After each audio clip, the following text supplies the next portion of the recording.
Hello everyone, মই মঞ্জিষ্ণা আপোনালোকক স্বাগতম জনাইছো মোৰ চেনেললৈ। আশা কৰো আপোনালোকে ভালে কুশলে আছে। আজি মই আপোনালোকলৈ লৈ আহিছো ভেন্দিৰ ৰেচিপি এটা। ভেন্দি পকোৰা ৰেচিপি। ভেন্দি পকোৰা খাবলৈ বহুত টেষ্টি হয় আৰু বনাবলৈ খুব সহজ। আপোনালোকে এনেদৰে ভেন্দি পকোৰা বনাই ইভিনিং স্নেক্সৰ লগতো খাব পাৰে আৰু বা ভাতৰ লগতো খাব পাৰে, ৰুটিৰ লগতো খাব পাৰে। তেনেহলে দেৰি নকৰি বলকচোন ৰেচিপিটো ষ্টাৰ্ট কৰো। আৰু যদি আপোনালোকে ৰেচিপিটো চাই ভাল পায়, ৰেচিপিটো লাইক কৰি দিব। আৰু যদি মোৰ চেনেলটো এতিয়ালৈ সাবস্ক্ৰাইব কৰা নাই, সাবস্ক্ৰাইব কৰিব নাপাহৰিব। মই প্ৰথমে আপোনালোকক পকোৰাৰ কাৰণে ভেন্দি কেনেদৰে কাটিব লাগে তাকে দেখুৱাম।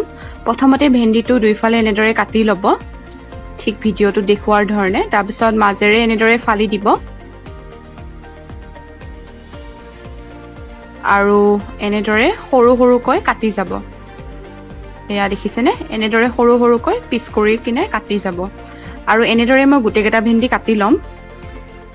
আৰু মই 10টা ভেন্দি কাটি লৈছো। আৰু এতিয়া মই ইয়াতে আধা কাপতকৈ অলপ বেছি বেচন লৈছো আৰু গোটেইখিনি বেচন ইয়াতে দি দিম। আৰু চাউলৰ গুড়ি লৈছো আধা কাপতকৈ অলপ কম। এটো মনত ৰাখিব, বেচন আধা কাপতকৈ বেছি আৰু চাউলৰ গুড়ি আধা কাপতকৈ কম। আৰু এতিয়া মই ইয়াতে এচামুচ জলকীয়া দিম। মই ইয়াতে 2টা জলকীয়া কাটি লৈছো সৰু সৰুকৈ, আপোনালোকে বেছিকৈও দিব পাৰে। আৰু মই এচামুচ এয়া আদা পেষ্ট কৰি লৈছো, অকল আদা হয় আৰু আদাটো দি দিছো ইয়াতে।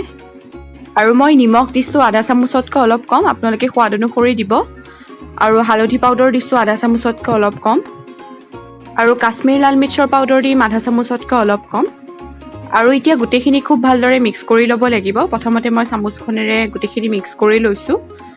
এতিয়া মই হাতেৰে গোটেইখিনি এনেদৰে মিক্স কৰি ল'ম। আপোনালোকে ইয়াতে পানী নিদিব, ইয়াতে পানী নালাগে।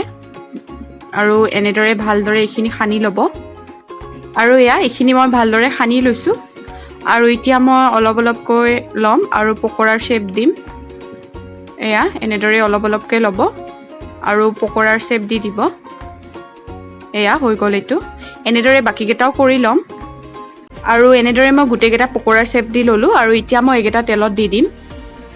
আৰু কেৰাহী এটা গৰম হ'বলৈ দিছো। এতিয়া মই ইয়াতে 1 কাপ তেল দি দিম। তেলটো আপোনালোকে অলপ বেছিকৈ দিব, জানে পকোৰা ভাজিবলৈ তেলটো বেছিকৈ লাগে। আৰু তেলখিনি গৰম হ'বলৈ দিম। আৰু তেলখিনি গৰম হৈছে, জুইৰ ফ্লেমটো একেবাৰে ল' কৰি দিব তেলখিনি গৰম হোৱাৰ পিছত। আৰু এতিয়া এটা এটাকৈ ইয়াতে পকোৰাকেইটা দি যাম। একেলগে গোটেইকেইটা নিদিওঁ মই,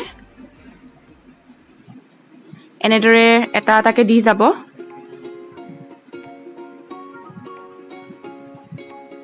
দুই 3 মিনিটমান পিছত এবাৰ পকোৰাকেইটা ওলোটাই দিব। জুইৰ ফ্লেমটো কিন্তু মই একেবাৰে ল' কৰি ৰাখিছো, সেইটো মন কৰিব। আৰু এনেদৰে এবাৰ পকোৰাকেইটা লৰাই দিব। আৰু এইকেইটা অলমষ্ট হৈ গৈছে। আৰু এইকেইটা মই 10-12 মিনিটমান সময় এনেদৰে ল' ফ্লেমত ৰাখিছো। আৰু এইকেইটা হৈয়ে গৈছে। এইকেইটা মই এতিয়া এখন প্লেটত নমাই ল'ম। দেখিছেনে কালাৰটো ইমান ধুনীয়া হৈছে, মানে এইকেইটা হৈ গৈছে। একেবাৰে গল্ডেন ব্ৰাউন হ'লে এইকেইটা হৈ গৈছে বুলি গম পায়। আৰু এতিয়া মই এখন প্লেটত এইকেইটা নমাই থ'ম। আৰু এতিয়া মই বাকী পকোৰাকেইটাও ইয়াতে দি দিম। বাকী থকা পকোৰাকেইটা এয়া মই এটা এটাকৈ এইকেইটাও দি দিম। আৰু এইকেইটাও মই ভালদৰে 10-12 মিনিটমান সময় ল' ফ্লেমত ভাজি ল'ম। আৰু মোৰ বাকীকেইটা পকোৰাও ভাজি হৈ গ'ল। আৰু গোটেইকেইটা পকোৰা মই প্লেট এখনত লৈ লৈছোঁ উলিয়াই। আৰু লগত টমেটো কেচাপ অলপো দিছোঁ। আৰু এনেদৰে আপোনালোকে টমেটো কেচাপৰ লগত পকোৰাকেইটা খাব পাৰে। গৰম গৰম পকোৰাকেইটা খুবেই টেষ্টি হয় খাবলৈ, আপোনালোকে ট্ৰাই কৰিবচোন। আৰু আজিৰ ৰেচিপিটো ইমানেই আছিল। আশা কৰোঁ আপোনালোকে ৰেচিপিটো চাই ভাল পালে। যদি আপোনালোকে ৰেচিপিটো চাই ভাল পালে তেনেহ'লে লাইক কৰিব, শ্বেয়াৰ কৰিব। আৰু যদি মোৰ চেনেলটো এতিয়ালৈ ছাবস্ক্ৰাইব কৰা নাই, ছাবস্ক্ৰাইব কৰি দিব। আৰু লগত থকা বেল আইকনটো ক্লিক কৰি দিব, যাতে মই নতুন ভিডিঅ' দিলে আপোনালোকে নটিফিকেশ্যন পাই থাকে। ভিডিঅ'টো শেষলৈ চোৱাৰ বাবে অশেষ ধন্যবাদ। পুনৰ লগ পাম নতুন ৰেচিপিৰ সৈতে।